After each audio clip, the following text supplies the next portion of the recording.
বাংলাদেশ প্রাকৃতিক খনিজ সম্পদের দিক থেকে একটি সম্ভাবনাময় ভূখণ্ড। গ্যাস, কয়লা ও চুনা পাথরের পর এবার আলোচনা এসেছে আরও একটি অত্যন্ত কৌশলগত খনিজ ইউরেনিয়াম। সাম্প্রতিক সময়ে দাবি উঠেছে সিলেটের জৈন্তাপুর ও মৌলভীবাজারের কুলাউড়া পাহাড়ি এলাকায় নাকি উল্লেখযোগ্য পরিমাণ ইউরেনিয়ামের অস্তিত্ব আছে। এই দাবিকে ঘিরেই শুরু হয়েছে তীব্র বিতর্ক, রাজনৈতিক উত্তাপ এবং বৈজ্ঞানিক কিছু প্রশ্ন।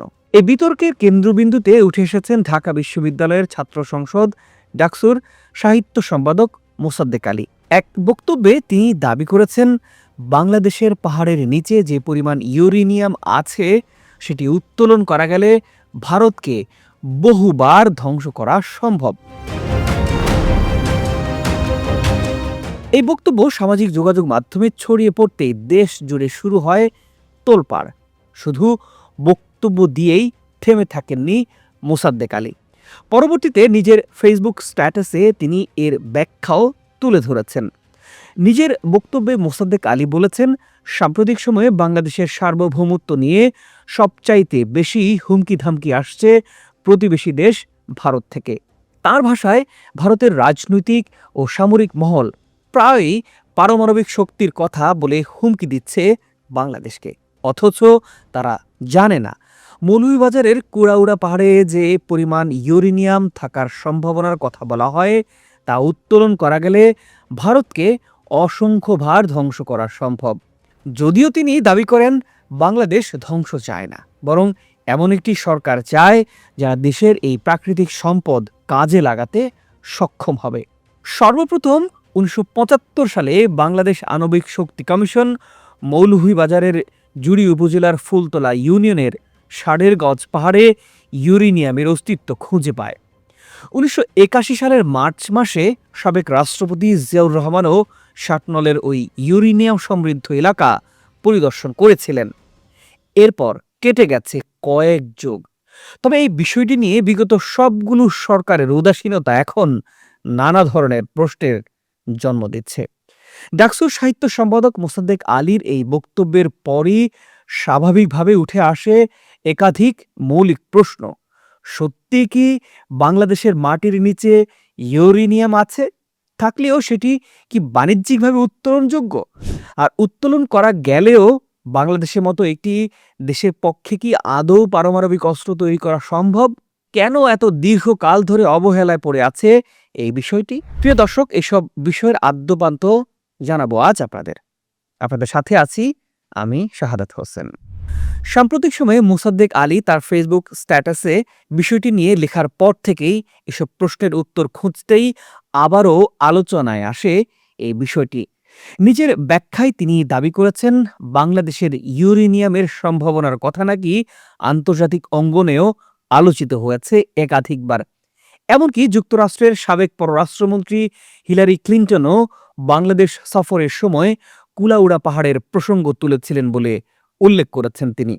মোসাদ্দেক লিখেছেন, মৌলভীবাজারের হারাগাছা ও কুলাউড়া পাহাড়ের ইউরেনিয়াম নিয়ে যে বিতর্ক চলছে সেটিকে অনেকেই তুচ্ছ করে ট্রল করছে, কিন্তু বিষয়টি মোটেও হালকা বা হাস্যকর নয়। তিনি আরও লেখেন, বাংলাদেশের রাজনীতিবিদদের কাউকেই কখনো এই সম্ভাব্য সম্পদ নিয়ে পরিকল্পনা কিংবা আগ্রহ প্রকাশ করতে দেখা যায়নি। স্বাধীনতার পর প্রায় অর্ধশত বছর পার হলেও ইউরেনিয়ামের মতো গুরুত্বপূর্ণ সম্পদ নিয়ে কোনো রোডম্যাপ কিংবা কৌশলগত ভাবনা চোখে পড়েনি, অথচ বিদেশি রাজনীতিবিদ ও গবেষকরা নাকি বহু আগেই এই অঞ্চল নিয়ে আগ্রহ দেখিয়েছেন।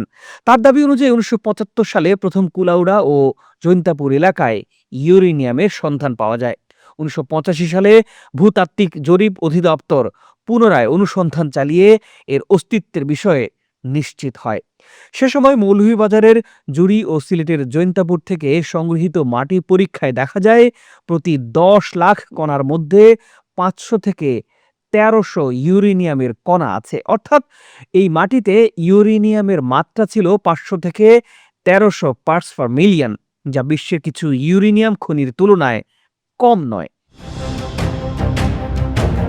এই বক্তব্য ও ব্যাখ্যার পর রাজনীতি ও বিজ্ঞান প্রযুক্তি অঙ্গনে শুরু হয়েছে তীব্র প্রতিক্রিয়া।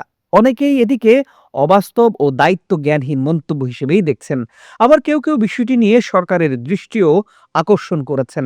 এ প্রসঙ্গে নিজের মতামত তুলে ধরেছেন দেশের প্রখ্যাত পদার্থবিদ ও ঢাকা বিশ্ববিদ্যালয়ের অধ্যাপক কামরুল হাসান মামুন। তিনি স্পষ্ট ভাষায় বলেছেন, প্রকৃতিতে ইউরেনিয়াম পাওয়া গেলেই সেটি দিয়ে পারমাণবিক বোমা তৈরি করা যায় না। পারমাণবিক অস্ত্রের জন্য প্রয়োজন ইউরেনিয়াম 235, যা প্রাকৃতিক ইউরেনিয়ামে থাকে মাত্র 0.7% মতো। এই ইউরেনিয়ামকে সমৃদ্ধ কিংবা এনরিচ করার জন্য যে প্রযুক্তি দরকার তা অত্যন্ত জটিল এবং আন্তর্জাতিকভাবে কঠোরভাবে নিয়ন্ত্রিত।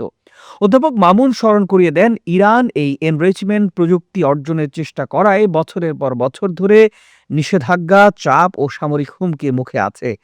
বাংলাদেশে যদি প্রাকৃতিক ইউরেনিয়ামের অস্তিত্ব নিশ্চিত হয়, তবে আন্তর্জাতিক পরমাণু শক্তি সংস্থা IAEA স্বয়ংক্রিয়ভাবে নজরদারি শুরু করবে।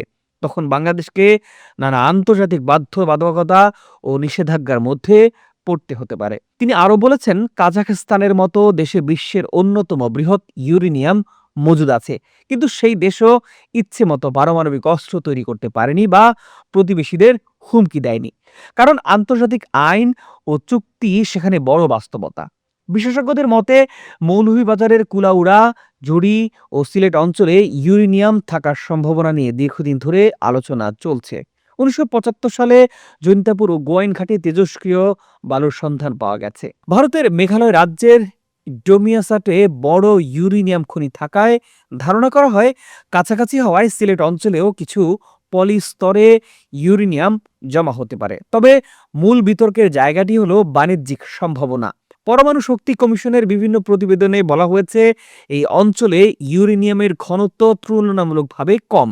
প্রতি টন শিলা বা বালু থেকে মাত্র কয়েক গ্রাম ইউরেনিয়াম পাওয়া গেলে উত্তোলন খরচ অত্যন্ত বেশি হয়ে যাবে। ফলে অর্থনৈতিকভাবে সেটি লাভজনক নাও হতে পারে। কিছু বিশেষজ্ঞ মনে করেন, বাংলাদেশের গভীর ভূগর্ভে মজুদ থাকতে পারে, কিন্তু আধুনিক ড্রিলিং প্রযুক্তি ও পর্যাপ্ত তথ্যের অভাবে বিষয়টি এখনও রহস্যের আবরণেই রয়ে গেছে। ফলে আবেগী বক্তব্যের চেয়ে বাস্তবভিত্তিক গবেষণা, দায়িত্বশীল ভাষা ও বৈজ্ঞানিক বিশ্লেষণ এই আলোচনাকে সামনে এগিয়ে নিতে পারে, এমনটাই মনে করছেন সংশ্লিষ্ট মহল। প্রিয় দর্শক, আমরা আপনার মতামতকে মূল্য দিতে চাই। আমরা জানতে চাই আপনার ভাবনা। নিশ্চয়ই কমেন্ট করে আপনার ভাবনা আমাদের জানাবেন। কি ভাবছেন আপনি এই বিষয়টি নিয়ে? আজ এ পর্যন্তই। ভালো থাকুন, সুস্থ থাকুন।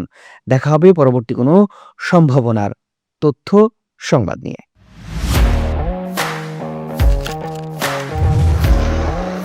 প্রফেশনাল স্টুডিও খুঁজছেন? ঢাকার প্রাইম লোকেশন নয়াপল্টনে দেশ সমাচার স্টুডিও আপনার কন্টেন্ট প্রোডাকশনের নির্ভরযোগ্য ঠিকানা।